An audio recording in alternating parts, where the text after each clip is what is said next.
মুখের কথা তো সবাই বোঝে, চোখের ভাষা বুঝতে হলে মনের মতো মানুষ লাগে।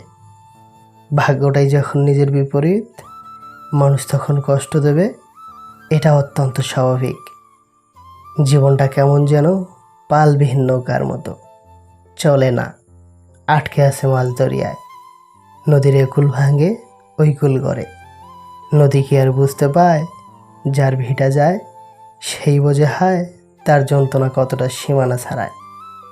যত ঠকবে ততই বাস্তবতাকে উপলব্ধি করবে, যতবার ভাঙবে ঠিক ততবারই ভাঙা থেকে করতে শিখবে। যত অবহেলা পাবে তুমি নিজেকে সফলতার দুয়ারে ততটাই এগিয়ে নিয়ে যেতে পারবে। বাস্তবতা কখনো সুন্দর গল্পের মতো হয় না, আর সুন্দর গল্পে কখনো বাস্তবতা থাকে না। প্রকৃত সত্য হলো আপনার কষ্টগুলো একমাত্র আপনিই বুঝবেন, অন্য কেউ বুঝবে না, সে যতই আপনার আপন হোক। সময় থাকতে যারা পরিশ্রমের ঘাম ঝরায় না, ভবিষ্যতে তারা চোখের জল ঝরায়। উদ্দেশ্য যদি সৎ আর লক্ষ্য যদি সঠিক হয়, সাফল্য একদিন আসবেই। মানুষের দুঃখে তুমি পাশে থেকো, রব তোমার দুঃখে পাশে থাকবে। নিজের স্বপ্ন পূরণের রাস্তাটা নিজেকেই তৈরি করে নিতে হবে। এই পৃথিবীতে কেউ আপনার জন্য 1 ইঞ্চি জায়গাও ছাড় দেবে না। পৃথিবী বড় স্বার্থপর, পৃথিবী কাউকে সুযোগ দেয় না, সুযোগ নিজেরই তৈরি করে নিতে হয়। পৃথিবীতে নিজে ভালো থাকতে চাইলে স্বার্থপর হয়ে যাও, আর মানুষের কাছে ভালো হয়ে থাকতে চাইলে নিঃস্বার্থ হও। আসলে জীবন মানে একটা ভূমিকাহীন গল্প, যার প্রতিটা লাইন পড়া খুব সোজা, কিন্তু বোঝা ঠিক ততটাই কঠিন।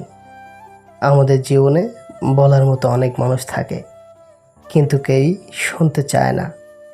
উপদেশ দেওয়ার মানুষের অভাব নেই, কিন্তু পাশে থাকে না কেউ। কারো দুর্বলতা নিয়ে কখনো মজা করো না। যেটা তোমার কাছে মজার ব্যাপার, সেটা অন্যের কাছে কষ্টকর হতে পারে। অন্যের দুর্বলতা নিয়ে হাসি ঠাট্টা করার আগে একবার নিজের দিকে তাকিয়ে দেখো, তোমার মধ্যেও কিছু দুর্বলতা আছে। এই পৃথিবীতে কেউই পারফেক্ট নয়। মৃত্যু আর ভালোবাসা এই দুটি জিনিস না জেনেই চলে আসে। একটি নিয়ে যায় মন, আর একটি নিয়ে যায় জীবন। জীবন কখনোই ভুল রাস্তা দেখায় না, ভুল রাস্তাটা আমরা নিজেরাই ধরি আর জীবনকে দোষ দেই। জীবনে একবার বিশ্বাস ভেঙে গেছে বলে আপনি ভেঙে পড়েছেন, ভাঙবেন না, বরং খুশি হন। কারণ এই বিশ্বাসটা ভেঙেছে বলেই আপনি মানুষকে আরও ভালোভাবে চেনার ক্ষমতা অর্জন করবেন, আর সেটা আপনার ভবিষ্যৎ জীবনকে সুন্দর করতে সাহায্য করবে। ধনী হতে টাকা লাগে না, শুধু পরিশ্রম, বদনাম করার মতো মানুষ আর লক্ষ্য পূরণের জেদ। তুমি নিজে সৎ হলে লোকে তোমার নিন্দা করলেও তাতে দুঃখ পেও না। মনে রেখো, লোকের কথায় লোহা কখনো শোনা হয় না। ভালো থাকার অভিনয়ে যদি পাক্কা অভিনেতা হতে না পারেন, তবে জীবনের রাস্তা আপনার জন্য বড়ই কঠিন। আমাদের জীবনে কিছু গল্প থেকে যায়, যার শেষটা সুখের হয় না, তবু আমরা সুখে থাকতে ব্যস্ত। ভুলতে না পারলেও ভুলে থাকতে ব্যস্ত। জীবনে কিছু কিছু প্রশ্ন থাকে যার উত্তর কখনোই মেলে না। কিছু কিছু ভুল থাকে যা শোধরানো যায় না, আর কিছু কিছু কষ্ট থাকে যা কাউকে বলা যায় না। যত সম্ভব একটু কম বলবেন, কম বুঝবেন, দেখবেন জীবনে অনেক সমস্যাকেই পাশ কাটিয়ে আসতে পারবেন। ঝামেলায় কম পড়বেন, ভালো থাকতে পারবেন। বেঁচে থাকতে গেলে জীবনে আসার আলোটা খুব প্রয়োজন। আনন্দ খুশি আমাদের শক্তি দেয় পথ চলতে। একটা অন্ধকার রাস্তায় তুমি যত ভালো না চলতে পারবে, সামনে আলো দেখা গেলে তুমি সেই রাস্তায় আরও বেশি ভালোভাবে চলতে পারবে। বেশিরভাগ পুরুষের জীবন, পুরুষ মানুষ হলো খেজুর গাছের মতো, আদর পায় না, যত্ন পায় না, কেউ জল দেয় না, সার দেয় না, গোড়ায় কেউ মাটিও দেয় না। আরও বলে নিজের পায়ের তলার মাটি নিজেই শক্ত করো। অযত্নে অবহেলায় বেড়ে ওঠার পর কিন্তু তার কাছে প্রত্যাশা অনেক। তার ফল খুব মিষ্টি, তার রসের জন্য হাহাকার। তার রসের গুড় চিনির চেয়ে কয়েক গুণ বেশি উপকারী। তাকে বছরের পর বছর ক্ষতবিক্ষত করা হয়। যতদিন বেঁচে থাকে তাকে কাটা হয়। তার রস এক ফোঁটা করে নিংড়ে নেওয়া হয়। রস নেওয়া শেষ হয়ে গেলে তার আর কোনো কদর থাকে না। পথের ধারে একাকিত্ব অযত্ন অবহেলায় পড়ে থাকে।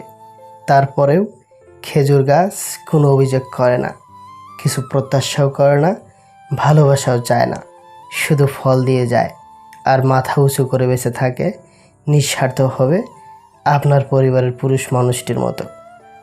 পুরুষ বাঁচা অন্যের জন্য। পুরুষ কখনো সফল হতে চায় মা বাবার জন্য, কখনো প্রিয় মানুষকে পাওয়ার জন্য, কখনো খেটে মরা স্ত্রী সন্তানের জন্য। যখন নিজের জন্য বাঁচতে চায় তখন আর সময় থাকে না। পুরুষ মানুষের হাসিকেও বিশ্বাস করতে নেই, কারণ তারা মৃত্যুর সমান যন্ত্রণা নিয়েও হাসতে পারে। আপনার চোখের জল কেউ খেয়াল করবে না, কেউ আপনার দুঃখকেও লক্ষ্য করবে না, কেউ আপনার ব্যথাকেও লক্ষ্য করবে না, তবে সবাই আপনার ভুলকে লক্ষ্য করবে। এটা স্বার্থের পৃথিবী বস। এখানে যত মায়া নিয়ে জীবন কাটাবেন তত কষ্ট দুঃখের মধ্যে থাকবেন। স্বার্থ নিয়ে চলুন, জীবনে সব কিছু পাবেন, ভালোও থাকবেন। শুনেছি কাউকে খুব বেশি ভালোবাসলে সে নাকি ছেড়ে চলে যায়। তাই আজ থেকে দুঃখকে ভালোবাসতে শুরু করলাম। সে তো আর পালিয়ে যেতে পারবে না। সুখটাকে খুঁজতে খুঁজতে একদিন মৃত্যুর কাছে পৌঁছে যাওয়ার নামই হয়তো জীবন। জীবনে সুখের চাইতে দুঃখের পরিমাণটা এতটাই বেশি যে সুখগুলো কবে এসেছিল সেটাই ভুলে গেছি। সহ্য ক্ষমতা বাড়াও, কারণ কষ্ট দেওয়ার লোকের অভাব নেই। হাসতে শেখো, কারণ কাঁদানোর লোকের অভাব নেই। উপরে উঠতে শেখো, কারণ নিচে নামানোর লোকের অভাব নেই। ভাবতেই অবাক লাগে, এক সময় যাদের সাথে স্কুলে এক বেঞ্চে বসতে না পারলে মন খারাপ হয়ে যেত, তাদের সাথে এখন সামান্য যোগাযোগটুকু হয়ে ওঠে না। মানুষের পতন সেই সময় শুরু হয়ে যায় যখন নিজের আপন মানুষকে হারানোর জন্য পর মানুষের পরামর্শ নেয়। বিষাক্ত সাপও ততটা বিষাক্ত নয় যতটা বিষাক্ত ওই ব্যক্তি যে শুধুমাত্র প্রিয়জনের সম্পর্ক করে। স্বার্থের এই পৃথিবীতে পাশে থাকার নামে আপন সেজে অভিনয় করার মতো মানুষের সংখ্যাই অনেক বেশি। পরিবারের সমস্যা নিজেরাই সমাধান করুন, তৃতীয় পক্ষ আগুনে শুধু ঘি ঢালবে। ঘরের মধ্যে তুমি যত ইচ্ছে কাঁদো, কিন্তু দরজা সবসময় হাসি মুখে খুলবে। কারণ কেউ যদি দেখে নেয় যে তুমি ভেঙে পড়েছো, তবে সে তোমায় আরও ভেঙে দিয়ে যাবে। কিছু মানুষ স্যান্ডেলের মতো হয়, সঙ্গ তো দেয় কিন্তু পেছন থেকে কাদাও ছেটায়। নিজেকে এতটা ব্যস্ত রাখো কান্নার সুযোগই যেন না আসে।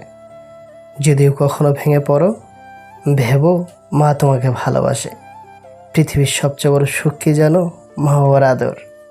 সবচেয়ে বড় কষ্ট কি জানো? মা বাবার চোখের জল। সবচেয়ে অমূল্য রত্ন কি জানো? মা বাবার ভালোবাসা। মা বাবাকে কষ্ট দিয়ে পৃথিবীতে কেউ কোনোদিন সুখী হতে পারে না। দুঃখ সবার মনেই আছে, যে প্রকাশ করে সে দুঃখী, আর যে প্রকাশ করে না সে সুখী।